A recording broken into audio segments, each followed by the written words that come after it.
The windshield installed. You can see how I couldn't do it because this is so out of, well, specs, I would say. About a 1/4 inch out, or almost a 1/2 an inch out, so that the gasket you'll see on the other side just is not seated. This is how it should seat right here, but the windshield is out so much you'll see that there's a big gap. Like right up here, you can see there's a big gap, and that had to be filled with some sealer. See, coming down there, it should be snug up against the cab like that, and that's how it was at the factory. Because of the chrome strip and the windshield, aftermarket, it just had that big gap there.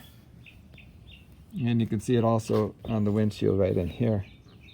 You see that gap right in there. And so that all had to be filled because it was leaking. It was supposed to be raining the next day. There we go, that's better. So you can see that had to be sealed all the way up there.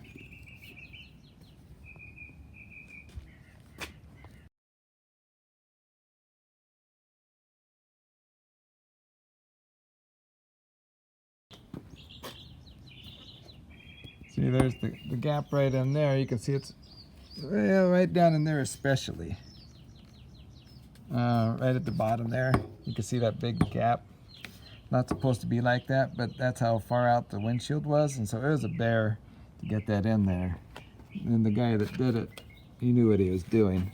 I had to come back the next day to get this filled here, so you can see there's a big gap right there. The problem with these aftermarket windshields and the chrome strip, you can see that big gap going all the way along there. That all had to be filled with sealer so that it wouldn't leak. And it was a tough job. His dad used to put in windshields for the Ford factory. When they had a problem, he'd go down there and help them out here in town. So he knows what he's doing, so job I could not do. Looks good though.